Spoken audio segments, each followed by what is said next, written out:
कामचोर देवरानी। एक बार की बात है, सुषमा अपने पूरे परिवार के साथ खुशी खुशी मोहन नगर में रहती थी। उसकी दो बहुएं थी, पल्लवी और शिवानी। एक दिन दोनों बहुएं रसोई में काम कर रही होती है कि तभी उनकी सास सुषमा उन्हें बुलाती है। अरे बहू, जरा इधर तो आना। शिवानी, जरा जाकर देखना सासू माँ क्या कह रही हैं। दीदी आप ही देख लो ना जाकर, आपको भी तो सुनाई दे रहा है। अरे मैं आटा गूंद रही हूँ ना, तुम चली जाओ। हाँ तो मैं भी तो सब्जी काट रही हूँ ना दीदी। अरे बहू जल्दी आओ। ओह, ये तो जाएगी नहीं। मैं ही जाकर देखती हूँ कि क्या करना है। पल्लवी सुषमा के कमरे में जाती है। जी मम्मी जी, क्या हुआ? शाम को घर पर कुछ मेहमान आने वाले हैं, तो तुम अच्छा सा खाना बना लेना बहू। ठीक है मम्मी जी, आप बता दीजिए क्या क्या बनाना है और कितने लोग आ रहे हैं। सुनील की मौसी जी और उनका पूरा परिवार आ रहा है। कुल मिलाकर 3 लोग और हमें मिलाकर हुए 9 लोग। तो अभी से ही तैयारी करना शुरू कर दो। और हाँ, घर की सफाई भी कर देना, हाँ अच्छे से। जी मम्मी जी, सब काम हो जाएगा, आप चिंता मत कीजिए। पल्लवी शिवानी को घर में मेहमान आने वाले हैं इसके बारे में बताती है। क्या 9 लोगों का खाना बनाना होगा, घर की सफाई करनी है? बाप रे, सासू माँ ने तो हमें घर की नौकरानी ही समझ कर रखा है। ऐसा नहीं बोलते शिवानी, हम इस घर की बहू हैं और घर के काम करना हमारा फर्ज है। दीदी तो है ही सासू माँ की चमची, जब देखो सासू माँ सासू माँ। मैं तो इतना सारा काम नहीं करने वाली। शिवानी कपड़े लेकर गमला साफ कर रही होती है और चक्कर आने का नाटक करने लगती है। मेरा सर चकरा रहा है। तभी वहाँ पल्लवी और सासू माँ जाते हैं। अरे बहू, क्या हो गया तुम्हें? मम्मी जी, बहुत तेज सर में दर्द हो रहा है। तुम एक काम करो शिवानी, आराम कर लो। नहीं नहीं दीदी, घर में मेहमान आने वाले हैं, मुझे आपकी मदद करनी चाहिए। अरे कोई बात नहीं शिवानी, तुम आराम कर लो, मैं सब काम कर लूंगी। ठीक है दीदी, अगर आप इतना कह रही हैं तो आराम कर लेती हूँ। शिवानी आराम से अपने कमरे में मैगजीन पढ़ रही होती है।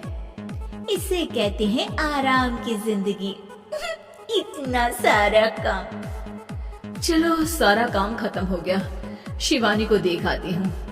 शिवानी अपने कमरे में ईयरफोन में गाने सुनते सुनते सो जाती है और उसके साइड में मैगजीन भी रखी होती है। पल्लवी वहाँ आ जाती है और वो सब देखती है। ओहो, तो मतलब सब काम चोरी का बहाना था। अभी बताती हूँ इसको।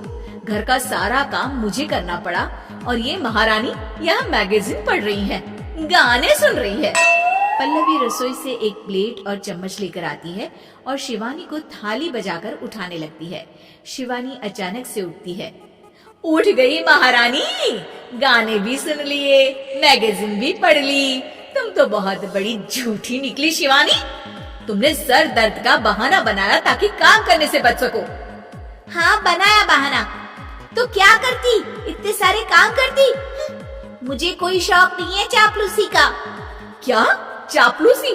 तुम्हें लगता है कि मैं सारे काम चापलूसी के लिए कर रही हूँ? और नहीं तो क्या। तभी वहाँ सासू माँ आ जाती हैं। अरे बहू, वो लोग बस आने ही वाले हैं, तुम तैयारियां कर लो। जी सासू माँ, तुझे तो मैं बाद में देखती हूँ।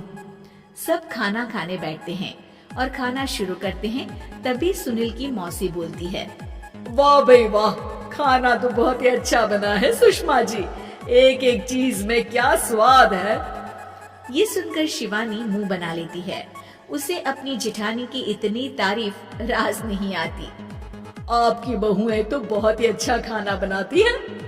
हाँ, बनाती तो दोनों ही अच्छा है, पर आज ना ये सारा खाना बड़ी बहू ने बनाया है।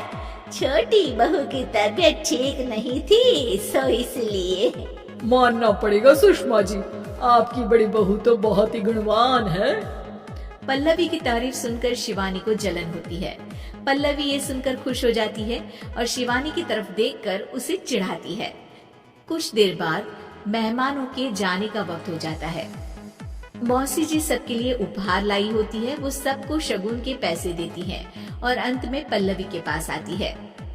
तुम्हारे लिए शगुन का लिफाफा तो है ही, पर बहू तुम्हें एक और उपहार भी मिलेगा इतना अच्छा खाना बनाने के लिए। मौसी अपने सोने के कंगन निकालकर पल्लवी को पहना देती है। ये लो, ये मेरे मनपसंद कंगन है, अब से ये तुम्हारे हुए। धन्यवाद मौसी जी। ये देखकर शिवानी तो पूरी तरह से जल जाती है और गुस्से से रसोई में चली जाती है। तभी वहाँ पल्लवी आ जाती है और उसे अपने कंगन दिखाने लगती है। देवरानी जी, अब आपका सर दर्द ठीक तो है ना? मुझे लगता है कि अब सर दर्द शुरू हो गया होगा आपका।